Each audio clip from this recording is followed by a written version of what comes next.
नमस्कार दोस्तों, क्या आपने कभी सोचा है कि आखिर रविवार को ही छुट्टी क्यों होती है? क्यों नहीं सोमवार, मंगलवार या शुक्रवार को छुट्टी होती? क्या इसके पीछे कोई धार्मिक कारण है या फिर यह सिर्फ एक परंपरा बन चुकी है? आज हम इस वीडियो में जानेंगे रविवार को ही हॉलीडे क्यों होता है, वो इतिहास, वो धर्म और वो राजनीति जिसने हमारे सप्ताह का एक दिन बदल दिया। इसलिए वीडियो को अंत तक ज़रूर देखें और हाँ, चैनल को सब्सक्राइब नहीं किया हो तो चैनल को सब्सक्राइब कर दीजिए। तो चलिए शुरुआत करते हैं इस दिलचस्प यात्रा की। सबसे पहले हमें जाना होगा कई सदियों पीछे, और उस दौर में जब दुनिया में धर्म की पकड़ सबसे मजबूत थी। ईसाई धर्म के अनुयायियों के लिए सप्ताह का सबसे पवित्र दिन होता था रविवार। बाइबल के अनुसार ईश्वर ने दुनिया को 6 दिनों में बनाया और 7वें दिन यानी रविवार को विश्राम किया। इसलिए इस दिन को लॉर्ड्स डे यानी प्रभु का दिन कहा जाता है और उसी दिन वे जो हैं विश्राम करते हैं। धीरे धीरे यह परंपरा ईसाई समाज में रच बस गई। चर्च जाना, प्रार्थना करना और आराम करना यह बन गया रविवार का काम। लेकिन यह सिर्फ धार्मिक पहलू है। असली कहानी तो भारत में शुरू होती है ब्रिटिश राज के दौर से। जब अंग्रेज़ हमारे देश में शासन करने आए, उन्होंने अपने साथ अपने रीति रिवाज, परंपराएं और धर्म भी लाए और उनके लिए रविवार छुट्टी का दिन पहले से ही तय था। अंग्रेज अधिकारी रविवार को काम नहीं करते थे, चर्च जाते थे और अपने परिवार के साथ समय बिताते थे। यही परंपरा उन्होंने भारतीय दफ्तरों और फैक्ट्रियों में लागू की। लेकिन भारत के मजदूरों को इससे क्या मिला?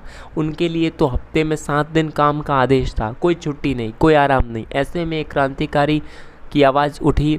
नाम था नारायण मेघाजी लोखंडे, जो भारतीय मजदूर आंदोलन के जनक माने जाते हैं। उन्होंने 1881 में पहली बार मांग रखी कि सप्ताह में एक दिन की छुट्टी हो।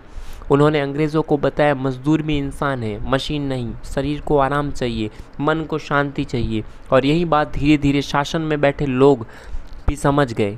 1889 में आखिरकार भारतीय मजदूरों को रविवार की छुट्टी मंजूर की गई और यही बना एक ऐतिहासिक मोड़, जहां से भारत में रविवार को छुट्टी देने की परंपरा शुरू हुई। एक धार्मिक परंपरा, एक राजनीतिक आंदोलन और एक सामाजिक ज़रूरत, तीनों ने मिलकर तय किया रविवार को मिलेगा आराम। और ये परंपरा आज भी जारी है। अब सोचिए, सिर्फ एक दिन की छुट्टी के लिए कितना संघर्ष हुआ था और हम आज इसे कितना हल्के में लेते हैं। लेकिन यह छुट्टी सिर्फ आराम के लिए नहीं थी, ये थी इंसान की गरिमा की जीत, एक मजदूर की आवाज़ की ताकत और एक धर्म की गूंज की मिसाल। इतना सब होने के बाद रविवार को मिली एक पहचान, रेस्ट का डे, जो अब ऑफिस से लेकर स्कूल, बैंक और सरकारी संस्थानों तक मान्य है। हालांकि कुछ जगहों पर अब भी ये नियम अलग है, जैसे प्राइवेट कंपनीज में रविवार के अलावा दूसरे दिन छुट्टी मिलती है या कई संस्थान शिफ्ट वाइज काम करते हैं। पर रविवार की अहमियत अब भी सबसे खास है। सोचिए, अगर ये छुट्टी न होती तो हम क्या करते? पूरा सप्ताह काम करके थक चुके शरीर को कभी आराम न मिलता, परिवार के साथ वक्त बिताने का मौका छिन जाता और दिमाग की रिसेट प्रक्रिया ही रुक जाती। इसलिए रविवार सिर्फ छुट्टी ही नहीं, ज़रूरत है। लेकिन क्या पूरी दुनिया में रविवार को ही छुट्टी होती है? जवाब है नहीं। हर देश, हर संस्कृति का अपना नियम होता है। जैसे मुस्लिम देशों में शुक्रवार को छुट्टी होती है क्योंकि शुक्रवार को जुम्मा की नमाज पढ़ी जाती है, जो सबसे अहम मानी जाती है। सऊदी अरब, ईरान, पाकिस्तान, बांग्लादेश जैसे देशों में यह नियम है। वहीं यहूदी धर्म में शनिवार यानी शबत डे पवित्र होता है। इस दिन को पूरी तरह विश्राम और ईश्वर की भक्ति के लिए रखा गया है। इजराइल में शनिवार को अधिकतर संस्थान बंद रहते हैं। अमेरिका और यूरोपीय देशों में भी रविवार को छुट्टी होती है, जिसे हम वीकेंड कहते हैं। भारत में भी अब कई जगह शनिवार को आधा दिन या पूरा दिन छुट्टी हो चुकी है। स्कूल, कॉलेज और आईटी सेक्टर में वीकेंड संस्कृति बढ़ रही है, लेकिन मूल विचार वही है। इंसान को हफ्ते में आराम चाहिए, शरीर को रुकने का समय चाहिए।